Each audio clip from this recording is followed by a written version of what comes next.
Bismillahirrahmanirrahim. Assalamualaikum warahmatullahi wabarakatuh.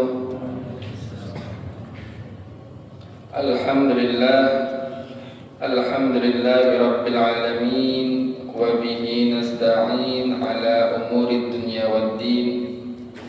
Wa sallallahu wa sallam ala sayyidina Muhammadin khatamil anbiya'i wal mursalin wa ala alihi wa sahbihi ajma'in.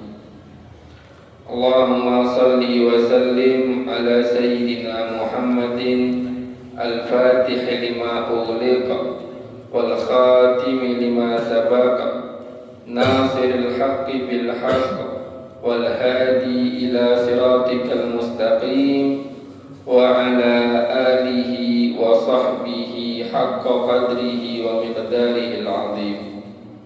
Subhanaka la ilma lana illa ma 'allamtana innaka antal alimul hakim wa tub 'alaina innaka antat tawwabur rahim. Rabbi shrah li sadri wa yassir li amri wahlul 'uqdatam min lisani yafqahu qawli wa saddid lisani wahdi qalbi bijahin nabi was sahbi wal ali. Nawaina ma nawahu aslafuna salihun. Allahu yudkhilu niyatina fi niyatihim wa a'malana fi a'malihim wa maqasidana fi maqasidihim. Amin, amin, amin ya rabbal alamin. Ma'asyiral hadirin wal hadirat rahimani wa rahimakumullah.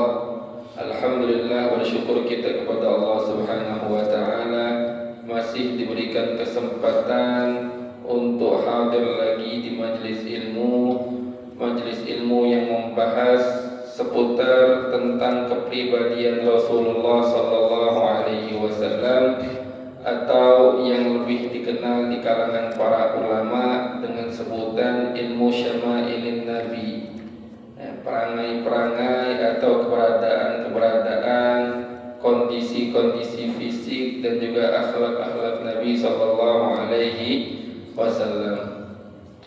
Di pertemuan yang lalu, alhamdulillah, kita membahas bahwasannya keindahan Nabi Muhammad sallallahu alaihi wasallam itu dilapisi oleh Allah Subhanahu wa taala dengan dua kemuliaan, dengan dua keistimewaan, sehingga siapapun yang melihat Nabi tidak jatuh, tidak terbuai, tidak kena fitnah, tidak terjadi hal-hal yang buruk. Apa dua hal tersebut? Satu,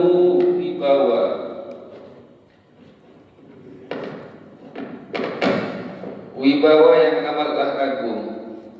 Kemudian yang kedua, cahaya dari Allah Subhanahu wa ta'ala.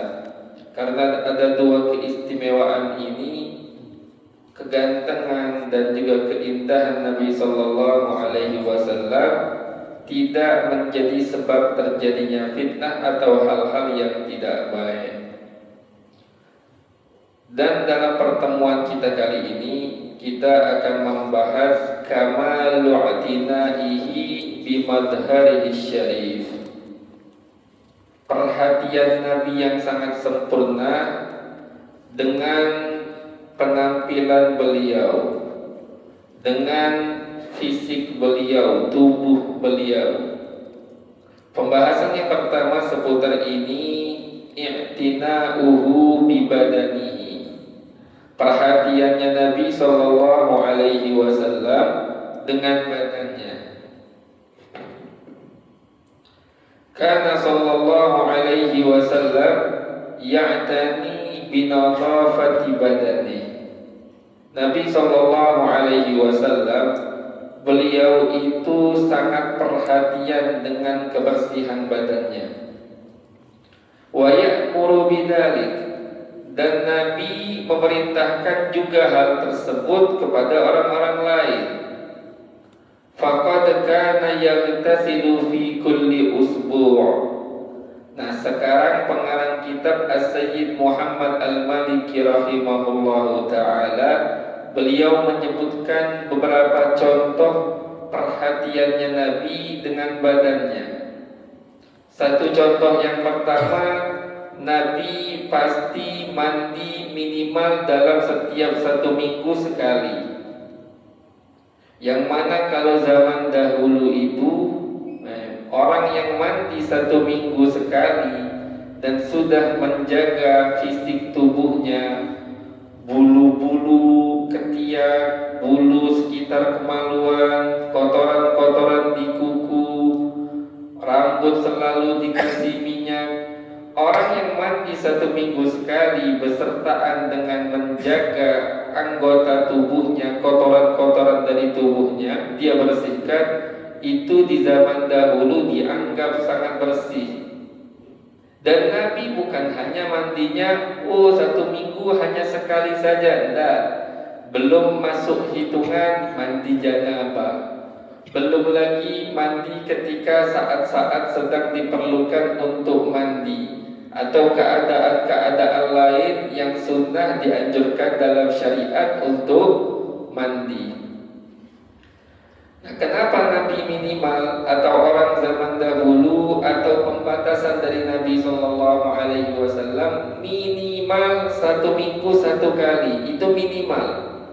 Ada beberapa alasan. Yang pertama, di zaman dahulu dan juga di beberapa negara sampai kini, ketersediaan air itu agak sulit. Jadi syariat itu menekankan setidak-tidaknya paling minimal 1 minggu 1 kali. Kita alhamdulillah di Indonesia sangat melimpah.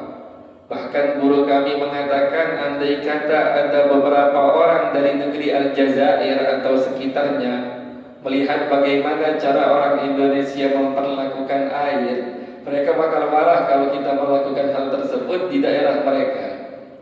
Kenapa? Karena di daerah mereka ketersediaan air agak sulit, agak susah.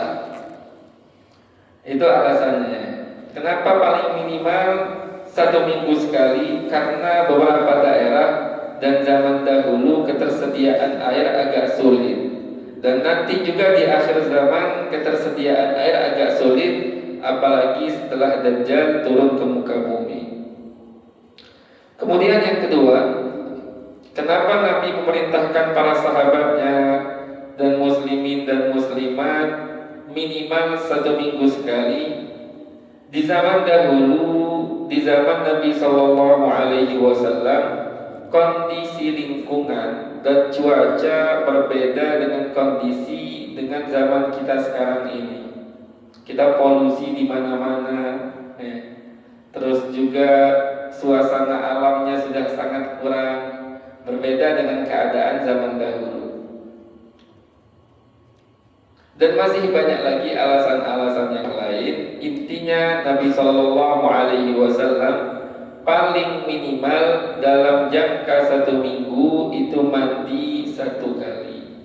Bahkan dulu di awal-awal Islam, mandi 1 minggu sekali sempat wajib menurut pendapat beberapa ulama.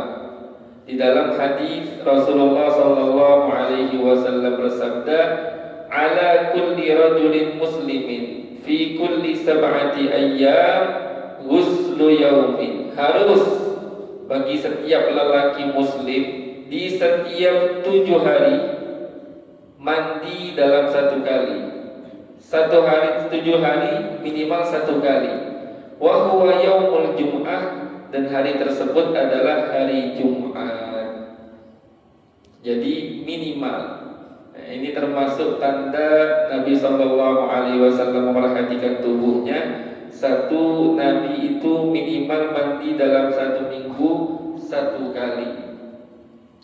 Kemudian yang kedua, wa yuhafidhu ala ghusli yadayhi qabla ta'ami wa ba'dahu. Nabi selalu memperhatikan senantiasa membasuh kedua tangannya sebelum makan dan setelah makan.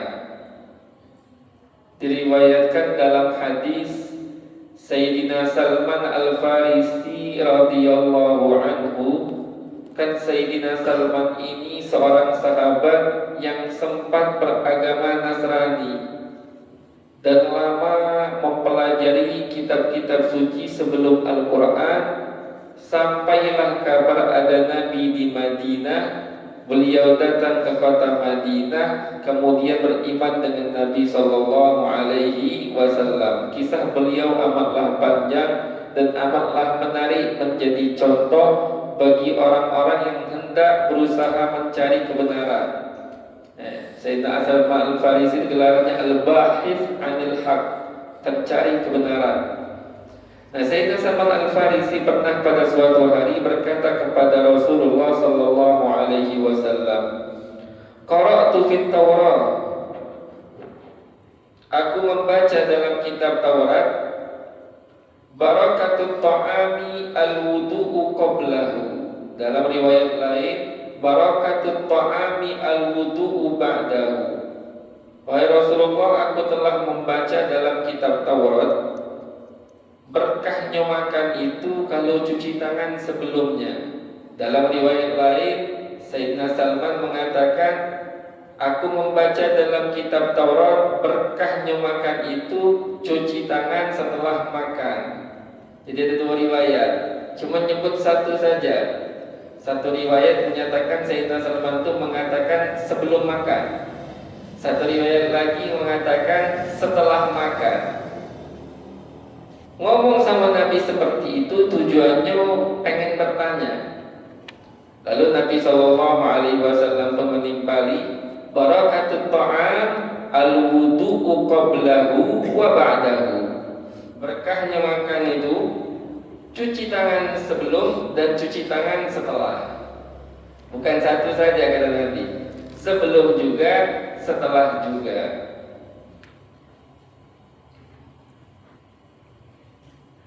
Dan di antara keutamaan menyuci tangan banyak sekali disebutkan sama ulama. Namun kita pengen lebih fokus ke pembahasan syama'il Nabi, bagaimana keadaan Nabi Sallallahu Alaihi Wasallam. Namun kita sampaikan beberapa faedah. Disebutkan dalam kitab hadis Tabrani, al-wudu'u qabla ta'am wa ba'dahu yanfil faqra wa huwa min sunanil mursalin. Wudu sebelum makan dan setelah makan itu bisa menghilangkan kefakiran dari diri kita, bisa menyebabkan kaya, menghilangkan kefakiran. Dan cuci tangan sebelum makan dan setelah makan itu termasuk ajaran yang terus diwarisi oleh para rasul ke rasul hingga akhir zaman. Dan ada satu amalan yang Masya Allah, amalan ini sangatlah agung. Amalan kalau kita baca doa ini, insya Allah apa yang kita makan gak bakal dihisab kalau kita mengamalkan doa ini. Setiap habis makan amalkan doa ini, apapun yang kita makan barusan tidak akan dihisab oleh Allah Subhanahu wa Ta'ala. Ini termasuk amalan yang diperhatikan sama orang-orang soleh. Diriwayatkan disebutkan, barang siapa yang mencuci kedua tangannya, setelah bersih tangannya, bebas mau pakai sabun atau tidak, selesai cuci tangan, kan tangannya masih agak lembab atau agak basah, kemudian dia usapkan di wajahnya. Setelah dia usapkan di wajahnya, dia membaca doa berikut, Allahumma inni as'aluka zinah wal mahabbah wal jannah wa a'udzu bika minas sayyiati was-sibabi wal ghibah. Kita ulang satu kali lagi, Allahumma inni as'aluka zinata wal mahabbata wal jannah wa a'udzu bika minas sayyiati wassibabi wal ghibah. Barang siapa yang membaca doa tersebut setelah dia setelah dia basuh tangan, jadi amalannya basuh tangan dulu, kedua tangan basuh, selesai bersih, pakai sabun atau tidak bebas. Habisnya sisa-sisa basah itu dia usapkan di wajahnya, kemudian membaca doa yang kita sebutkan tadi. Insya Allah apa yang dia makan tidak dihisab oleh Allah Subhanahu wa ta'ala. Dulu kami punya teman sangat istiqomah baca doa ini, sangat istiqomah. Kita dulu tidak dapat referensi dari mana, dan alhamdulillah dengan izin Allah kita pun akhirnya dapat. Kata para ulamanya ini, bukannya ustadz itu lebih unggul ketimbang santri, bukan. Istilah kata lebih dahulu, lebih duluan belajar karena lebih tua. Begitu pula orang sebelum kita, gurunya kita pun mereka sering mengatakan seperti itu, lebih dahulu belajar. Jadi termasuk bukti Nabi SAW memperhatikan kebersihan badannya, tubuhnya. Nabi SAW selalu membasuh kedua tangannya sebelum makan dan setelah makan. Nah, yang sering ditanyakan, kalau setelah makan tangan tak kotor, tak ada makanan yang lengket, apakah tetap sunnah untuk cuci tangan? Ada perbedaan pendapat antara para ulama. Ada yang menyatakan tetap disunnahkan cuci tangan, ada yang mengatakan kalau tidak ada kotoran atau sisa makanan yang lengket itu tidak disunnahkan cuci tangan. Namun alangkah baiknya kalau kita cuci tangan.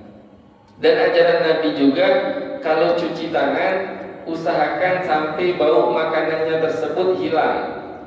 Apalagi kalau mau tidur, barang siapa yang tangannya masih bau sisa-sisa makanan dan dianya tidur, kemudian tangannya ini digigit hewan, serangga atau semisalnya, maka jangan menyalahkan siapapun kecuali dirinya sendiri.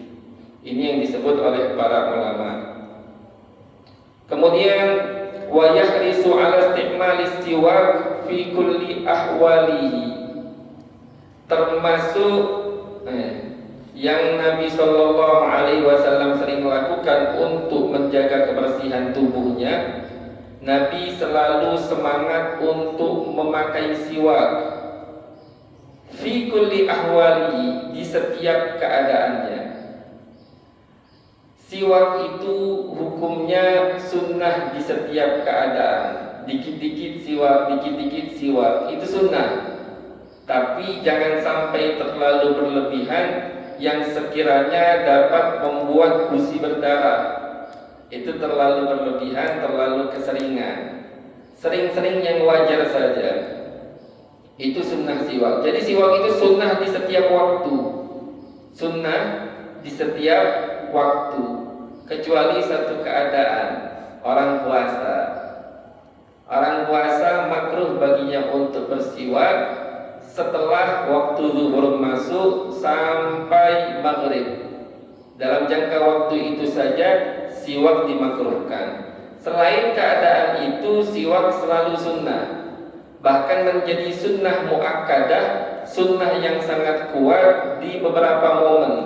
Di antaranya ketika hendak tidur, bangun tidur, setelah makan, ketika hendak masuk masjid, keluar masjid, dan masih banyak lagi keadaan-keadaan yang hukum bersiwak ketika itu sunnah muakkadah, sunnah yang sangat dikuatkan oleh syariat. Nah, Nabi SAW itu sangat perhatian dengan siwak, selalu menggunakan siwak. Dan bahkan di dalam hadis Nabi SAW banyak sekali memerintahkan para sahabat, memerintahkan kita, memotivasi kita untuk selalu menggunakan siwak. Dan Nabi banyak sekali menyebutkan fadilahnya, keutamaan-keutamaannya, faedah-faedahnya bersiwak. Ada satu kitab khusus membahas tentang faedah-faedah siwak. Kitab ini karya Al-Habib Muhammad bin Alwi Al-Idrus. Beliau ini populer dengan sebutan Al-Habib Sa'ad. Beliau sudah wafat beberapa 10 tahun atau belasan tahun yang lalu. Beliau menyebutkan dalam kitab beliau yang bernama Fawaidus Siwak Asy-Syar'iyyah Was-Sihhiyah. Faedah-faedah bersiwak secara syariat dan menurut kesehatan. Beliau menyebutkan dalam kitab tersebut 86 faedah. Di antara faedah-faedahnya kami sampaikan 11 atau 12 saja karena amatlah banyak. Satu, membuat Allah Subhanahu wa taala ridho kepada kita. Dua, yudha'ifus thawab, melipat gandakan pahala-pahala kita ketika beribadah. 2 rakaat dengan siwak lebih baik ketimbang 70 rakaat tanpa siwak. Oh, ini hebat. Ada yang sholat sunnah 70 rakaat satu hari. Kalau bangku, ini 2 rakaat pakai siwak lebih bagus, lebih baik di sisi Allah ketimbang 70 rakaat. Lebih baik, bukan sama. Lebih baik ketimbang 70 rakaat. Kemudian yang ketiga, orang yang rutin bersiwak akan dimasukkan surga oleh Allah Subhanahu wa taala. Kemudian yuhassinul akhlak, memperbagus akhlak, sadar atau tidak sadar. Kemudian yang kelima, yutilul umur, memanjangkan umur. Yang keenam, yazidu fil aql, menambahkan kecerdasan akal. Yang ketujuh, yutahhirul qalb, menyucikan hati. Yang kedelapan, yuwassi'ur rizqa wa yuyassiru, melapangkan rezeki. Dan bukan hanya lapang, dipermudahkan. Dapat kelapangan rezeki dengan cara yang mudah. Yang kesembilan, yuqawwil asnan, menguatkan gigi. Yang kesepuluh, yudhibu biwaswasatis sadr, menghilangkan penyakit waswas dari hati. Yang ke-11, yudzakirus syahadah indal maut, mengingatkan kita untuk mengucapkan syahadat ketika hendak mati, ketika sakaratul maut. Kemudian yang ke-12, membuat musuh-musuh kita, baik musuh yang tidak terlihat, setan, iblis atau semisalnya, ataupun musuh yang terlihat, membuat mereka takut. Nah, ini ada kisahnya di zaman dahulu, subhanallah, di zaman sahabat atau zaman tabi'in atau setelahnya. Ada satu kisah muslimin berperang dengan pasukan kafir. Di perang ini perang sangat dahsyat. Muslimin sangat sulit mengalahkan musuh. Kesulitan sekali, sulit menundukkan musuh. Subhanallah, akhirnya sampailah kabar ini ke pimpinan pasukan muslimin, Amirul Mukminin, pemimpin muslimin ketika itu. Kalau tidak salah di zaman Sayyidina Umar bin Khattab atau di zaman sahabat yang lain. Sampai berita ini, lalu Sayyidina Umar atau sahabat ini, pemimpin itu, mengirimkan pesan kepada pasukan, mungkin ada salah satu sunnah yang kalian tidak perhatikan. Karena menjalankan sunnah, dengan menjalankan sunnah datang pertolongan dari Allah. Lalu diingatkan, mungkin kalian tidak bersiwak sebelum berperang. Sebelum berperang disunnahkan bersiwak.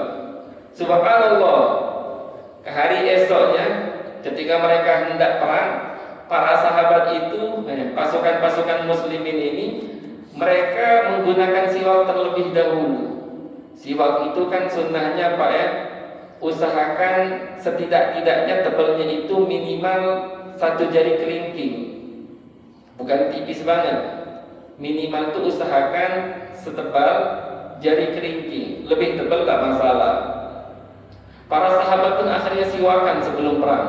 Sudah bikin barisan perang, siwakan. Ketika bersiwak, pasukan ini, subhanallah, Allah letakkan rasa takut di dalam hati-hati musuh. Musuh berpikir, nah, Ini pasukan muslimin kayaknya sedang meruncing giginya. Sekiranya kalau pedang mereka patah, gigi pun menjadi senjata, dimakan kita, kata mereka. Subhanallah, pasukan musuh ketakutan. Kalau musuh sudah takut dalam perang, itu sudah setengah kemenangan. Subhanallah, pasukan musuh takut dan tidak lama berlanjut perang, pasukan muslimin pun diberikan kemenangan oleh Allah Subhanahu wa ta'ala. Jadi Nabi SAW termasuk bentuk beliau memperhatikan tubuhnya, beliau sangat sering menggunakan siwak, menunjukkan kebersihan. Dan hal ini pun diwarisi oleh putri beliau Sayyidatuna Fatimah Az-Zahra. Sayyidatuna Fatimah itu di mana-mana selalu bersama siwak. Sering sekali kalau kita melihat Sayyidatuna Fatimah di kesehariannya, kayu siwak itu menempel di bibirnya. Sampai-sampai pada suatu hari Sayyidina Ali bin Abi Thalib, beliau merayu istrinya dengan satu pujian syair. Merayu istri itu bukan hal yang buruk, hal yang bagus dalam syariat, menimbulkan kecintaan dan lain-lain. Sayyidina Ali merayu Sayyidatuna Fatimah Az-Zahra Al-Batul. Ketika Sayyidatuna Fatimah dilihat sedang nempel di bibirnya kayu siwak, apa yang dikatakan sama Sayyidina Ali? Khudita ya'udal araki bi sadriha. Engkau sangat beruntung wahai kayu siwak, kok bisa nempel di bibirnya Sayyidatuna Fatimah. Ama khifta ya'udal araki araka. Apakah engkau tidak takut wahai kayu siwak? Aku sedang melihat engkau. Tak takut kau, Sayyidina Ali. Lau kunta min ahlil qitali qataltuka. Andai kata engkau termasuk orang yang bisa diperangi, bakal aku perangi, Sayyidina Ali. Bakal aku bunuh kau. Ma faza minni ya siwaku siwaka. Tidak ada satupun yang selamat dariku kalau duet, kecuali engkau saja wahai siwak. Kau saja yang selamat dari diriku, kata Sayyidina Ali bin Abi Thalib. Ini Sayyidina Ali bin Abi Thalib merayu Sayyidatuna Fatimah karena Sayyidatuna Fatimah Az-Zahra selalu kayu siwak itu nempel di bibir beliau. Rahimahullah ta'ala rahmatal abrar. Kemudian yang keempat, bentuk perhatian Nabi kepadanya dicontohkan oleh para ulama. Wa kana sallallahu alaihi wasallam yuhafidu ala atrafi badanihi bin nadhafa wa izalatil awsafi anha. Nabi itu selalu memperhatikan anggota-anggota tubuhnya dengan membersihkannya dan menghilangkan kotoran-kotoran dari tubuhnya. Min qassi syaribihi, semisal mencukur kumisnya, wa adhafirihi, dan memotong kuku-kukunya, wa natfi ibtihi, dan mencabut bulu ketiaknya, wa halqi anatihi, dan mencukur bulu kemaluannya. Kalau laki-laki bulu kemaluan lebih bagus dicukur, kalau wanita lebih bagus dicabut. Sampai-sampai Nabi Shallallahu Alaihi Wasallam itu mewanti-wanti para sahabat jangan sampai pernah mengundur pencabutan bulu ketiak, bersih-bersih, potong kuku dan lain-lain lebih dari 40 hari. Bahkan sebagian ulama menyatakan berdosa. Tapi kalau di madhab kita, madhab Imam Syafi'i, itu tidak berdosa, makruh syadidatul karah, makruh yang sangat-sangat makruh. Makruhnya sangat kuat kalau kita mundur lebih dari 40 hari. Jadi kita itu sunnah setiap pekan atau setiap kita perlu untuk membersihkan anggota-anggota tadi. Kalau kita undur dari waktu yang sudah diperlukan untuk kita bersih-bersih, itu hukumnya makruh. Kalau diundur lagi sampai lebih dari 40 hari, makruh, sangat makruh. Bahkan sebagian ulama ada yang mengatakan berdosa. menurut pendapat ulama di luar madhab kita, madhab Imam Syafi'i. Dinyatakan di dalam hadis, kalau kita ini membiarkan kuku panjang, setan berkelantungan di situ. Dalam hadis Nabi Shallallahu Alaihi Wasallam bersabda, "Fa inna syaitan yajri ma bainal lahmi wal zufri." Setan akan bersarang di antara kuku dan daging yang di bawah kuku. Kalau kuku kita panjang. Wa kana ya'muru bin nadhafati wa yahussu 'alaiha. Nabi sering memerintahkan orang-orang itu agar bersih-bersih dan sering memotivasi hal tersebut, dan Nabi mewanti-wanti daripada kekotoran. Biqaulihi, dengan sabda Nabi sallallahu alaihi wasallam, "Innallaha thayyibun yuhibbut thayyiba." Allah itu bagus, mencintai hal-hal yang bagus. Nadhifun yuhibbun nadhafa, suci, bersih, mencintai hal-hal yang bersih. Wa karimun yuhibbul karam, Allah Ta'ala itu suka berbuat baik kepada hambanya, dan Allah mencintai orang-orang yang melakukan kebaikan. Jawadun yuhibbul jud, dan Allah dermawan, mencintai kedermawanan. Dan dalam hadis lain Nabi Shallallahu Alaihi Wasallam bersabda, "Tanaffafu bikulli mastata'tum."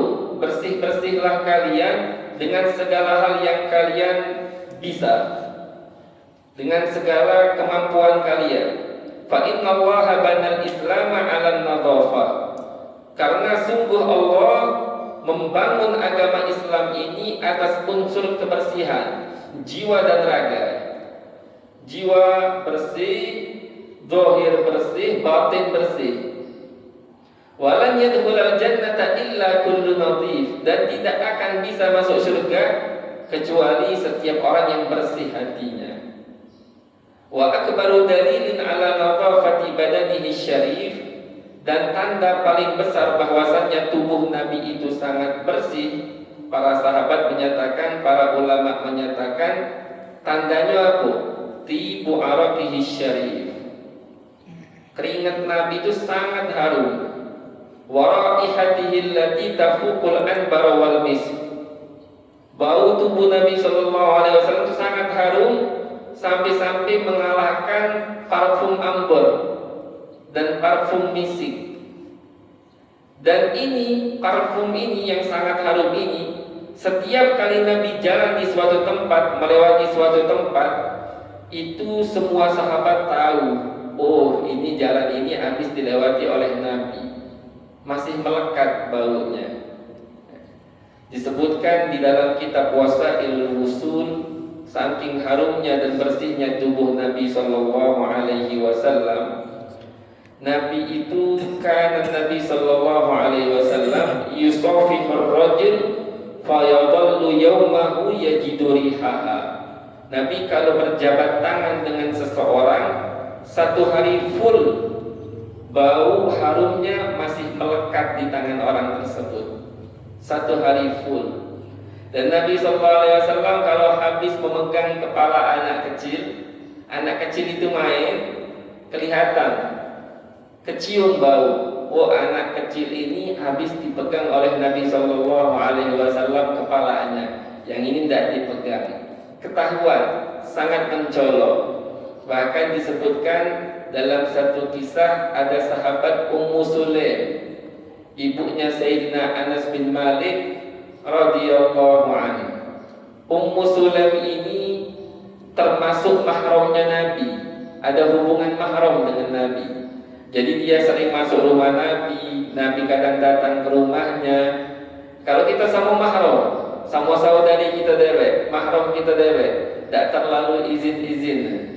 Nabi SAW pernah pada suatu hari datang ke rumah Ummu Sulaim. Datang ke rumah Ummu Sulaim, masuk ke rumahnya, Ummu Sulaim sedang tidak ada. Nabi pun akhirnya tiduran di salah satu tikar yang terbuat dari kulit miliknya Ummu Sulaim. Nabi tiduran di situ sambil menunggu Ummu Sulaim. Ummu Sulaim pun di tengah-tengah jalan dikabarkan oleh temannya, Rasulullah SAW tadi ke rumah engkau.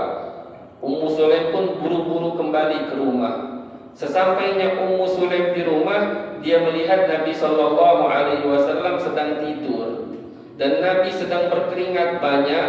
Saking banyaknya, tikar yang terbuat dari kulit itu basah dan sangat basah. Dilihat sama Ummu Sulaim, keringat yang sangat harum ini, diperhatikan langsung Ummu Sulaim nyari wadah, nyari botol untuk diperas kain tadi, kulit tadi yang menjadi tikar, diperas sama Ummu Sulaim, dimasukkan ke dalam botol parfumnya. Ketika Ummu Sulaim sedang memeras itu tanpa disadari oleh Nabi SAW sedang tidur, tiba-tiba Nabi pun terbangun. Kaget Nabi, nanya sama Ummu Sulaim, apa yang engkau lakukan wahai Ummu Sulaim? Ummu Sulaim menjawab, arakuka naj'aluhu fi tibina wa huwa min atyabit tib. Keringatmu wahai Rasulullah, kami jadikan parfum kami di wadah parfum kami. Keringatmu itu sungguh parfum yang paling harum, kalah parfum-parfum merek lain. Keringatmu ini parfum yang paling harum. Dalam riwayat lain, Sayyidina Ummu Sulaim berkata juga kepada Nabi, narju barakatahu li sibyanina. Kami kumpulkan ini, kami mengharap keberkahannya ini bisa dirasakan oleh anak-anak kecil kami. Lalu apa yang dikatakan sama Nabi ketika Ummu Sulaim menyatakan pengen ngambil berkah? Sesat, salah, enggak. Apa yang diucapkan oleh Nabi, as-sabati. Apa yang kau perbuat itu benar. Mengambil berkah itu memang ada dalam pandangan syariat. Seperti kisah yang baru saja kita sampaikan, dan masih banyak lagi kisah-kisah tentang kebersihan tubuh Nabi. Kita tutup dengan satu kisah. Di zaman dahulu itu ada seorang sahabat yang bernama Utbah. Utbah ini mempunyai 4 istri. Utbah ini seorang sahabat yang terkenal bau tubuhnya sangat harum sekali. Sampai-sampai istrinya ini, 4 istrinya ini berlomba-lomba berusaha pengen dalam satu waktu itu lebih harum ketimbang Utbah. Mereka cari parfum yang terbaik, tidak dapat. Pasti selalu Utbah lebih harum, gagal terus. Sampai akhirnya para istrinya pun bertanya, wahai suami, kenapa setiap kali kami berusaha pengen lebih harum ketimbang tubuh engkau selalu gagal? Utbah menjawab, aku tak pakai minyak wangi apapun. Tubuhku ini harum karena berkah Rasulullah SAW. Dulu ketika aku masih muda, aku pernah terkena penyakit bentol-bentol, mirip-mirip kayak bisul tapi bukan bisul. Bentol-bentol sangat sakit, sangat gatel, tidak sehat-sehat. Lalu aku pun mengeluh kepada Nabi SAW. Setelah aku mengeluh, apa yang dilakukan oleh Nabi? Nabi menyuruh diriku buka baju. Dibuka bajunya. Lalu Nabi SAW pun meludah. Nabi SAW pun mengumpulkan keringatnya. Setelah Nabi kumpulkan keringatnya di telapak tangan Nabi, Nabi usap keringat tersebut di tubuh depan dan tubuh belakangnya.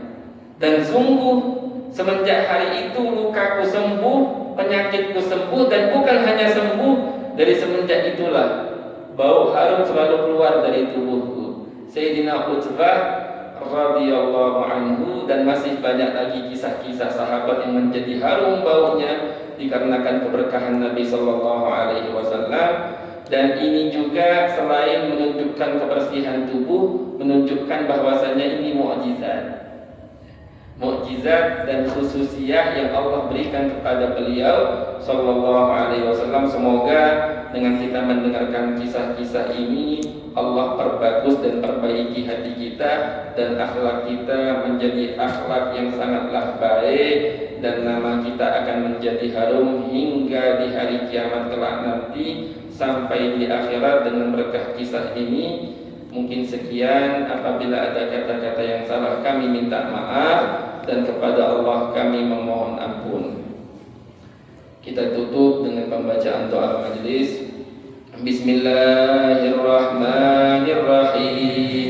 Alhamdulillahi rabbil alamin. Allahumma salli wa sallim ala sayyidina Muhammadin wa ala ali sayyidina Muhammad. Ya Rabbana ta'arafna bi annana qatarafna wa annana asrafna ala lata ashrafna fatub alayna tawbah taghsil li kulli hawbah wastur lana al-awrati wa aminir rawhati waghfir li walidina rabbi wa mauludina wal ahli wal ikhwani wa sairil khillani wa kulli dhi mahabba aw jiratin aw sohba wal muslimina ajma amina rabbi yasma' fadlan wa judan manna la biktisabin minna bil mustafa rasuli nahda bi kulli suli bil mustafa rasuli nahda bi kulli suli salla wa sallam rabbi alaihi addal habbi wa alihi was-sahbi idada tashis suhbi walhamdulillahi fil bad'i wat tanahi. Subhanakallahumma wa bihamdika asyhadu an la ilaha illa anta astaghfiruka wa atubu ilaik. Wa sallallahu ala sayyidina Muhammadin wa ala alihi wa sahbihi wa sallam walhamdulillahi rabbil alamin.